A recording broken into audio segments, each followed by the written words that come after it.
नमस्कार दोस्तों, स्वागत है आपका हमारे YouTube चैनल एडी एजुकेशन में। संविदा शिक्षक वर्ग 3 की आपकी इन्वायरमेंटल स्टडी पर्यावरण अध्ययन की क्लास चल रही है और आपके लगभग 30 प्रश्न हो चुके हैं और 31वां प्रश्न अभी तक की क्लास का।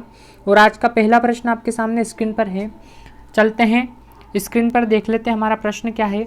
समुद्र तल से प्रति रिक्त स्थान मीटर ऊंचाई पर तापमान 1 डिग्री सेल्सियस की गिरावट आती जाती है। यानी कि आपसे पूछा है कि कितने मीटर ऊंचाई पर तापमान में 1 डिग्री सेल्सियस की गिरावट आती जाती है। ठीक है, तो पहला ऑप्शन है आपका 100, दूसरा है 150, तीसरा है 200 और चौथा है 250। ये 4 ऑप्शन दे रखे हैं। तो समुद्र तल से प्रति 150 मीटर ऊंचाई पर तापमान 1 डिग्री सेल्सियस की गिरावट आती जाती है। ठीक है, तापमान में 1 डिग्री सेल्सियस की गिरावट 150 मीटर ऊंचाई पर आती जाती है। ठीक है, आपका जो दूसरा वाला ऑप्शन है वो इस प्रश्न का बिल्कुल सही आंसर है। ठीक है, अगला प्रश्न देख लेते हैं। अगला प्रश्न आपके सामने स्क्रीन पर है। बहुत ही सिलेक्टेड और एडवांस प्रश्न लेकर आए हैं। बने रहिए हमारे साथ और देखते रहिए हमारा यूट्यूब चैनल एडी एजुकेशन। अगला प्रश्न आपके सामने स्क्रीन पर है। विषुवत रेखी क्षेत्रों में पाए जाते हैं।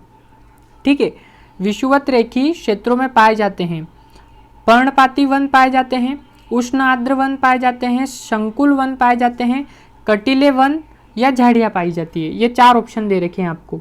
ठीक है, तो विषुवत रेखी जो क्षेत्र होते हैं उसमें आपके जो वन पाए जाते हैं वो उष्ण आर्द्र वन पाए जाते हैं। यानी कि आपका जो दूसरा वाला ऑप्शन है वो इस प्रश्न का बिल्कुल सही आंसर है। अगला प्रश्न देख लेते हैं। अगला प्रश्न आपके सामने स्क्रीन पर बहुत ही इंपॉर्टेंट प्रश्न है ये। गीजर क्या होते हैं?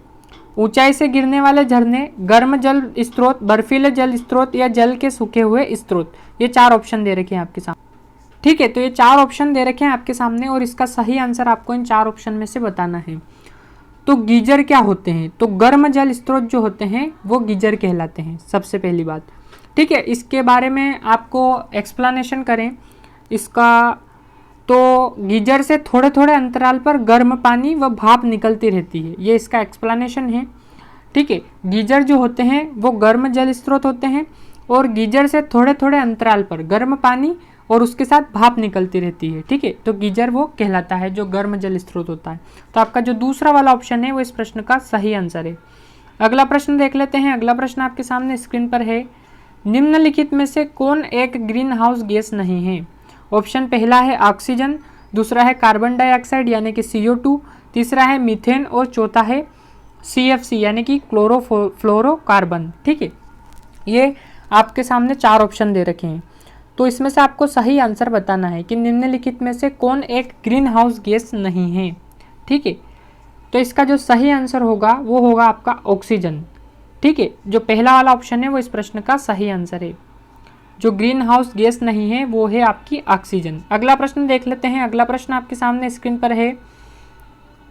जीवाणु व फफूंद उदाहरण है उत्पादक के, उपभोक्ता के, अपघटक के या फिर आपका प्राथमिक उपभोक्ता के। ये 4 ऑप्शन दे रखे हैं। तो जीवाणु और जो फफूंद है वो उदाहरण है अपघटक के। आपका जो तीसरा वाला ऑप्शन है वो इस प्रश्न का सही आंसर है। जीवाणु व फफूंद अपघटक के उदाहरण हैं। अगला प्रश्न देख लेते हैं। अगला प्रश्न आपके सामने स्क्रीन पर। पौधे मृदा से नाइट्रोजन का अवशोषण किस रूप में करते हैं? बहुत ही एडवांस प्रश्न है ये और सिलेक्टेड प्रश्न भी है।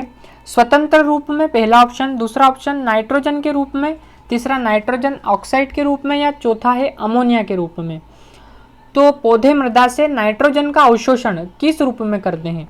तो आपका जो सही आंसर होगा वो होगा नाइट्रोजन के रूप में। ठीक है, आपका जो दूसरा वाला ऑप्शन है वो इस प्रश्न का सही आंसर है। अगला प्रश्न देख लेते हैं। अगला प्रश्न आपके सामने स्क्रीन पर। हाइड्रोजन चक्र का सही क्रम निर्धारित कीजिए। हाइड्रोजन चक्र का सही क्रम बताना है। पहला है प्रकाश संश्लेषण, दूसरा श्वसन, तीसरा कार्बनिक पदार्थों का निर्माण, चौथा हाइड्रोजन की विमुक्ति। ये हाइड्रोजन चक्र है। अब इसका क्रम निर्धारित करना है तो आपके सामने 4 ऑप्शन दे रखे हैं। पहला ऑप्शन आपके सामने है पहला, दूसरा, तीसरा, चौथा ऑप्शन सही है। पहला, तीसरा, दूसरा, चौथा ऑप्शन सही है। चौथा, तीसरा, दूसरा, पहला ऑप्शन सही है या फिर आपका चौथा, दूसरा, पहला, तीसरा ऑप्शन सही है। तो आपका जो सही आंसर है वो है पहला, तीसरा, दूसरा और चौथा वाला ऑप्शन। यानी कि आपका जो दूसरा वाला ऑप्शन है जिसमें पहला, तीसरा, दूसरा, चौथा दे रखा है वो आपका सही आंसर है। ठीक है, अब देख लेते हैं इसमें कौन कौन से आते हैं हाइड्रोजन चक्र के सही क्रम में। तो पहला यानी कि प्रकाश संश्लेषण इसके अंतर्गत आएगा। उसके बाद आपका आएगा तीसरा यानी कार्बनिक पदार्थों का निर्माण, ठीक है। उसके बाद आपका आएगा श्वसन और उसके बाद आएगा हाइड्रोजन की विमुक्ति, यानी कि सबसे पहले आएगा आपका ये फर्स्ट, ठीक है।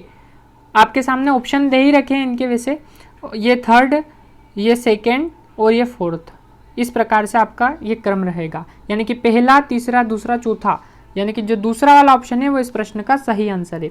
अगला प्रश्न आपके सामने स्क्रीन पर, वृक्षों व वनों की रक्षा हेतु अप्पिको आंदोलन किस राज्य में आयोजित हुआ था? एक आपका चिपको आंदोलन है, उसके जो चिपको आंदोलन जिसने किया था उसके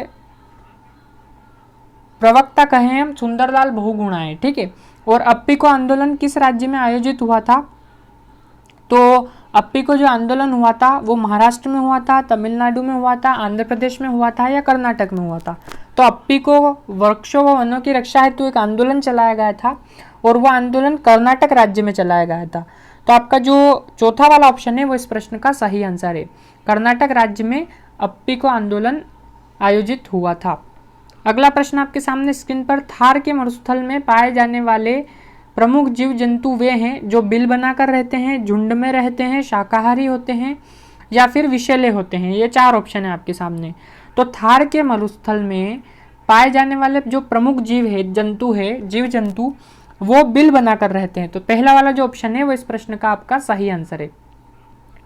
आज का आखिरी प्रश्न आपके सामने स्क्रीन पर है, निम्नलिखित में से कौन एक कार्बनिक पदार्थ नहीं है?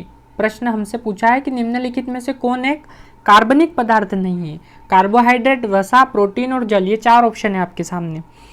तो जल जो है वो कार्बनिक पदार्थ नहीं है, कार्बोहाइड्रेट भी कार्बनिक पदार्थ है, वसा भी कार्बनिक पदार्थ है और प्रोटीन भी आपका जो है कार्बनिक पदार्थ है। जल जो है वो आपका कार्बनिक पदार्थ नहीं है, ठीक है। तो आपका जो चौथा वाला ऑप्शन है वो इस प्रश्न का सही आंसर है।